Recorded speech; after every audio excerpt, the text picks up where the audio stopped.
सुनील टिंगरे आणि जगदीश मुळीक यांच्यात संघर्ष देखील झाला होता. एकमेकांवर टीका आरोपही करण्यात आले होते.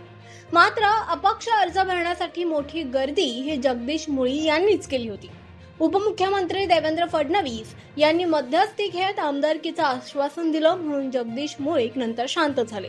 जगदीश मुळीक यांनीच आता सुनील टिंगरे यांच्यासाठी भाषण करत त्यांची स्तुती सुद्धा केली. इतक्यावरच ते थांबले नाही, तर भावी आमदार सुनील टिंगरे असं भाषण देखील त्यांनी केलं. संभाजी महाराजांचे राज्य हे पुण्यात होते, त्यामुळे संभाजीनगर हे नाव पुण्याला द्या आणि औरंगाबादचे नाव औरंगाबादच राहू द्या, अशी प्रतिक्रिया वंचित बहुजन आघाडीचे सुजात आंबेडकर यांनी दिली. औरंगाबादचे नाव संभाजीनगर असायला पाहिजे, योगी आदित्यनाथ यांच्या वक्तव्यावर सुजात आंबेडकर यांनी प्रतिक्रिया दिली. रिसोड विधानसभा मतदारसंघातील वंचित बहुजन आघाडीचे उमेदवार प्रशांत गोळे यांच्या प्रचार सभेसाठी ते आले असताना त्यांनी माध्यम प्रतिनिधींना प्रतिक्रिया देताना हे वक्तव्य केलं. वंचित बहुजन आघाडीची नेहमीपासून भूमिका क्लिअर राहिलेली आहे की जेव्हा औरंगाबादचं हायकोर्टचं नाव बदलेल तेव्हा आम्ही औरंगाबादचं नाव वेगळं काहीतरी म्हणायला लागू, तोपर्यंत आम्ही औरंगाबादच होऊ. आणि त्याच्याहून महत्त्वाचं तुम्ही दोन गोष्टी समजून घेतल्या पाहिजे. पहिली गोष्ट की औरंगाबादमधल्याच मुसलमान बुजुर्गांनी एक खूप चांगला समोर प्रस्ताव मांडला होता की औरंगाबादमधली जी आतमधली सिटी आहे, ज्याला आपण पुराणी सिटी म्हणतो, पुराणा शहर म्हणतो, जुनी सिटी म्हणतो, जिथे 80-82 दरवाजांच्या आतमधली सिटी आहे, त्याचं नाव औरंगाबाद राहिलं पाहिजे. आणि ज्या गेटच्या बाहेर ज्या नवीन सिटी आली आहे, जिकडे MIDC एरिया आहे, तो ग्रामीणचा भाग येतो आणि नवीन जिल्ह्याचं ठिकाण येतं, त्याचं नाव आपण संभाजीनगर ठेवू शकता. याच्यातून दोन्हीही समाजांचा आदर होतो आणि दोन समाजांमध्ये दंगे फसाद किंवा सामाजिक तेढ ही निर्माण होण्यापासून तिकडे टळते. हे औरंगाबादच्या बुजुर्गांनीच ह्या सल्ला दिला होता, तर ह्याचा लोकांनी विचार करावा अशी एक गोष्ट माहिती. आणि दुसरी गोष्ट बघितली तर बाळासाहेबांचं जुनं वक्तव्य होतं की संभाजी महाराजांचं जे राज्य होतं ते पुण्यात नव्हतं. तर आपल्याला जर संभाजी महाराजांचा आदर करून एका शहराचं नाव संभाजी महाराजांच्या नावावर ठेवायचं असेल तर ते पुण्याचं नाव छत्रपती संभाजीनगर ठेवा, औरंगाबादचं नाव औरंगाबाद राहू द्या. अहमदनगरच्या राहुरी मतदारसंघातील शिराळ चिंचोडी येथे भाजपची प्रचार सभा पार पडली. राहुरी मतदारसंघातील भाजपचे उमेदवार शिवाजीराव कर्डिले आणि शेवगाव पाथर्डी येथील उमेदवार मोनिका राजळे यांच्या प्रचारासाठी ही सभा घेण्यात आली होती. सभेसाठी भाजप कार्यकर्त्यांसह पंकजा मुंडे सुद्धा तिथे उपस्थित होत्या. तसंच राज्य सरकारच्या अनेक योजना जनसामान्यांपर्यंत पोहोचाव्यात यासाठी राज्यामध्ये महायुतीचं सरकार येणार असल्याचा विश्वास सुद्धा यावेळी पंकजा मुंडे यांनी आपल्या भाषणातून व्यक्त केला.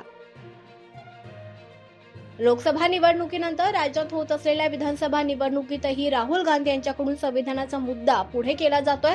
यावर बोलताना भाजप नेत्या पंकजा मुंडे यांनी नरेंद्र मोदी हे तिसऱ्यांदा पंतप्रधान झाले, त्यामुळे संविधानात कसलाही बदल झालेला नाही, ते अधीक्षक समक्ष झालेला आहे.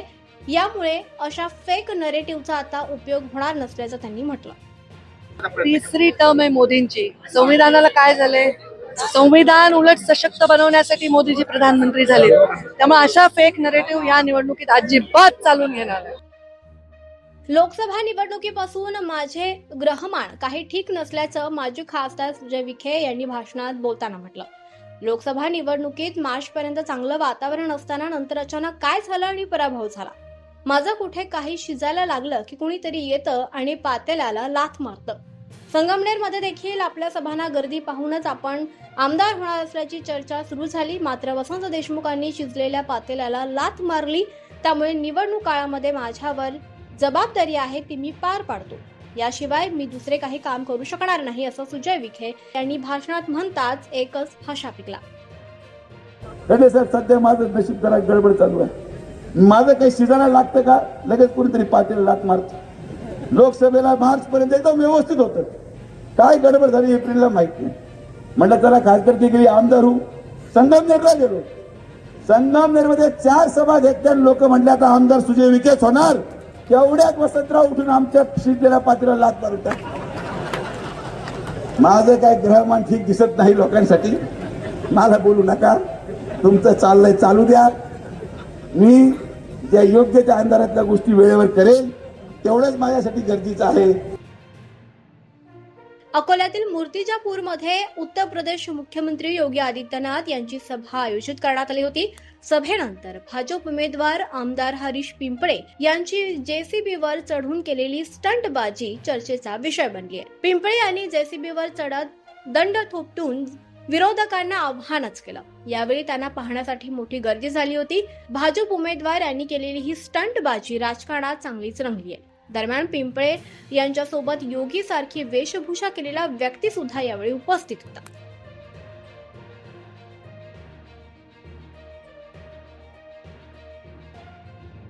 उद्या माननीय पंतप्रधान नरेंद्र मोदी यांची जाहीर सभा अकोल्यातील डॉक्टर पंजाबराव देशमुख कृषी विद्यापीठाच्या मैदानावर होऊ घातली आहे.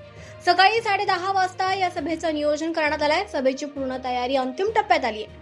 पंतप्रधान अकोल्यात येत असल्यानं पोलीस प्रशासन अलर्ट मोडवर आहे.